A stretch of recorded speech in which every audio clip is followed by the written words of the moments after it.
Reka tubagezeho amakuru yiriwe acicikana ku munsi w'ejo ku itariki 25 z'ukwa cyenda 2023.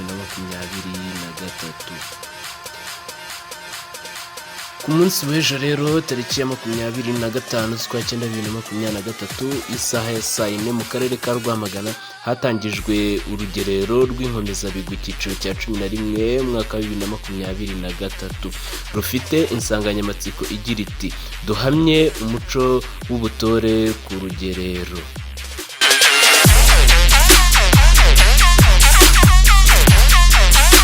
Uwo munsi mu mirenge yose igize akarere hatangijwe urugerero rw'inkomezabigwi cyiciro cya 11 2023 by'umwihariko ku rwego rw'akarere rwatangirijwe mu murenge wa Muyumbo, aho umuyobozi w'akarere Bwana Mbonyumuvunyi Rajab ari kumwe n'abagize inama y'umutekano itaguye y'akarere n'umuhuzabikorwa w'inama y'igihugu y'urubyiruko mu karere bifatanyije n'intore kuri uwo munsi aho bita Muyumbo.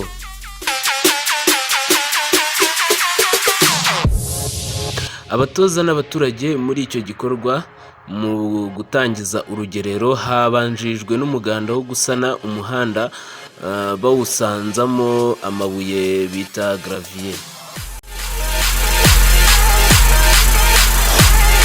Mu karere ka Rwamagana muri rusange intore ziteganyijwe kwitabira ibikorwa by'urugerero bagera kuri 1365 harimo abagabo 797 n'abakobwa 568. Iyo mibare ikaba iziyongera.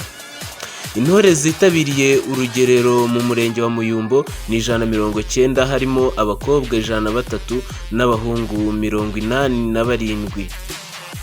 Nyuma y'umuganda abitabiriye urugerero bahawe ikiganiro cy'ibanze ku mateka y'urugerero n'uruhare rw'urubyiruko mu kubaka u Rwanda twifuza.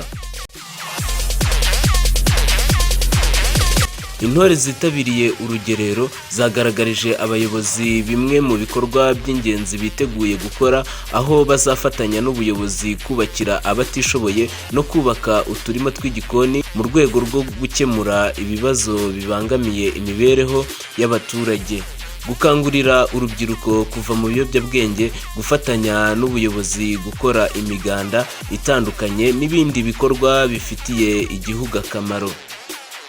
Umuyobozi w'akarere yasobanuriye intore zitabiriye urugerero ibikorwa by'intore, ababwira ko nta ntore ikora yonyine kandi bakora ibikorwa byo kubaka igihugu, kandi hambere intore arizo zavagamo ingabo z'igihugu kandi ibikorwa byose byabaga bitanga ibisubizo ku gihugu.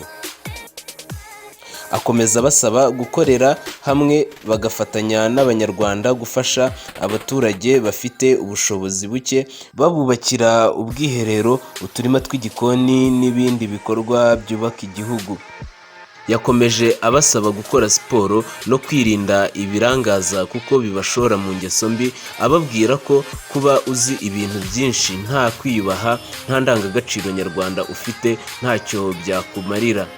Asoza abasaba kwirinda ibiyobyabwenge n'inda zitateguwe, ababwira ko mu bikorwa by'urugerero bazajya bahabwa n'amasomo y'indangagaciro kuko igihugu cyifuza ko bagira ubumenyi bufite umutimanama n'indangagaciro. Indi mirenge nayo yakoze ibikorwa bigamije gukemura ibibazo by'abaturage. Intore zihabwa ibiganiro ndetse zinagaragaza ibikorwa zizakora.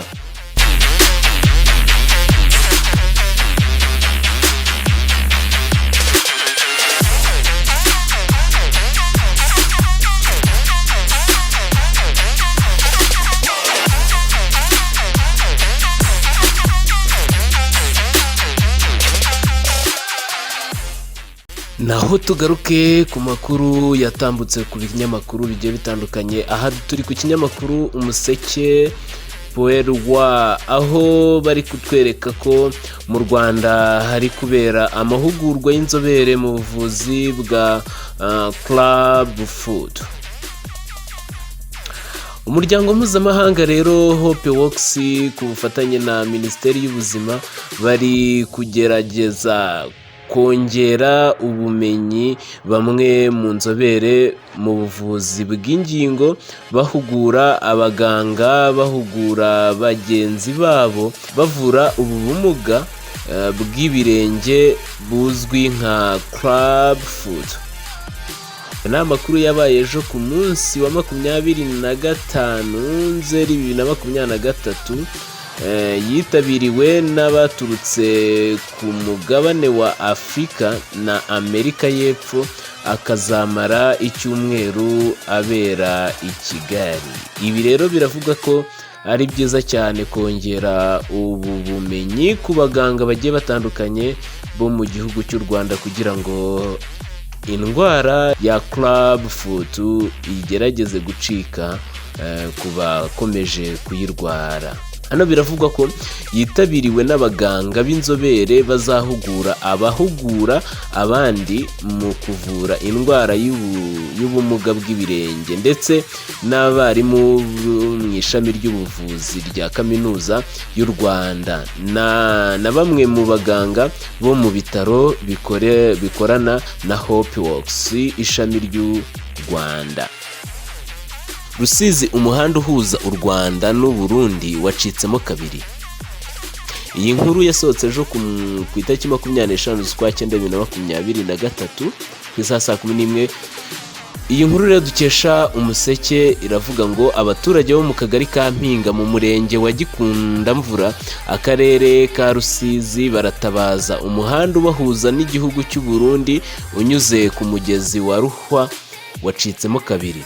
Bavuga ko uyu muhanda kuri ubu utakiri nyabagendwa kuko wamaze kwangizwa n'amazi ugatenguka, ku buryo kuwukoresha bisigaye bibateza impanuka, bikabangamira imigenderanire ndetse n'ubuhahirane bw'ibihugu byombi, yaba u Burundi ndetse n'u Rwanda.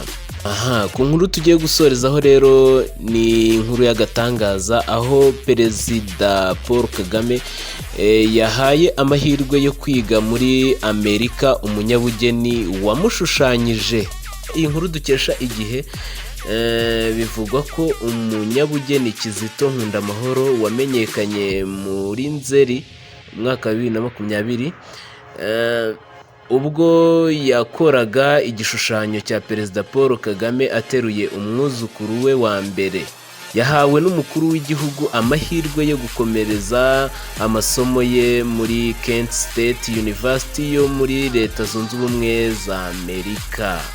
Amakuru y'uko uyu musore yahawe aya mahirwe yanyujijwe ku rubuga rwa Kent State University. Mu kiganiro yagiranye n'abakoresha uru rubuga, agaragara avuga ko iyi foto ya Perezida Kagame ateruye umwuzukuru we yatekereje kuyishushanya kuko yabonye ari ikintu kidasanzwe. Nafashe umwanzuro wo gushushanya kiriya gishushanyo kuko cyari ikintu kidasanzwe. Ubwo nayishyiraga ku mbuga nkoranyambaga byari bimeze nk'igitangaza. Ubwo uyu musore yashyiraga iki gishushanyo cya Perezida Paul Kagame ateruye umwuzukuru we ku mbuga nkoranyambaga, abantu benshi baragikunze kugeza n'aho Ange Kagame yagisangije abamukurikira kuri X abaza imyirondoro y'uyu musore.